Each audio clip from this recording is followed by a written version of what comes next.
Hello teachers, my name is Andrew Mercer and I'm an online music teacher in Newfoundland and Labrador. I want to speak to you today a little bit about engaging students in Google Meet sessions. Now, here's what I'm proposing. When you're in a Google Meet session, we want to be able to use not only Google Meet, but we also want to use some material you can place in Google Classroom at the same time. Now, Google Meet sessions, that's a live thing. That's a synchronous thing. So we use the word synchronous, meaning it's live, it's on the spot. Google Classroom material is asynchronous, which means that students can work on it at their own pace. It could be a worksheet, could be a PDF of some sort, it could be a coloring sheet, it could be a recording or a video, whatever. But the students can work on that at their own pace. That's asynchronous. Now we want to combine synchronous and asynchronous together in order to maximize engagement. So let's give you an example. Let's say you're doing a class, 20 students, and you got them in Google Meet, and you're covering a topic, say some music theory topic. Well, the topic you're covering in your Google Meet session, you would also have supporting material in Google Classroom. So that would be maybe a worksheet or some information sheet or a handout of some sort that would be in Google Classroom. And that would have tasks on it, maybe some examples that need to be completed or things like that, things that the students are going to engage in order to better understand the topic you're discussing in Google Meet.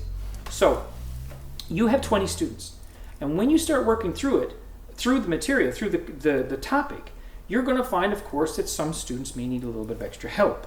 Now, how do you find time to do that in Google Meet? Well, if you just stop talking to the group and start talking to one person, then you're going to lose them. They're going to disengage. So you want to make places throughout your lesson where you can ask the students to go to the Google Meet, go to Google Classroom and get the supporting document, supporting material, the asynchronous material, and work on something during the span of the lesson. That time that you'll be giving the students the work where they can explore and they can, produce something that's, part of that material, that's going to give you time to work one-on-one with the person who has maybe some unique needs. Now, how do you work with them? You might say, well, I'm in a Google Classroom with 20 students. I can't just talk to one. Yes, you can. What you do is you start a new tab in your browser and you start a new Google Meet instance. And you invite only that one student into that new class. Now the student will stay in the other class where everybody else is. They'll stay there too. But when they'll be in the new one, it'll be just them, just you and that student in the other session. You can work away with them for 5 minutes or whatever it takes to figure out what they need. And then you can just close the session and go back to the classroom with the full class. Maybe if after a couple more minutes you need to work with another student, you can send another new invite to the other student and they can pop out to the separate Google Classroom instance and they can work away with you for a few minutes by themselves. But while they're doing that, the full class is working on the material that you have for them in Google Classroom, the asynchronous material. So it's a balance between synchronous and asynchronous material, and that's what, you can use that to pace your class through. So you'll give yourself opportunities to work with students individually who are having trouble. Now, another thing too is, if you're running like a grid view, a grid view in Google Classroom, and the students have the cameras on, you can see them working away on their material. You'll be able to see that they're engaged in their stuff. You'll be able to see them. Like you could look around your class ordinarily. If they have their cameras on, you can do that.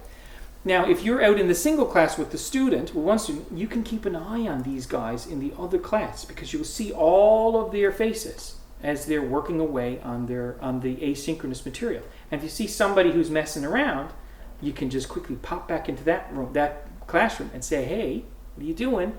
And then get them back on track and then continue working individually with the student that needs the extra help. So there's a way we can balance the two. But at the core of it is the use of synchronous and asynchronous material at the same time. So that's Google Meet material, that's Google Meet session, which is synchronous, and the Google Meet support material, that's asynchronous. So there you go. Now that's just one strategy. There are many, many ways of doing this, but hopefully that'll get your feet wet when it comes to how to engage students in a group setting in Google Meet and accommodate the needs of some individual students, which we're all going to have, without a doubt.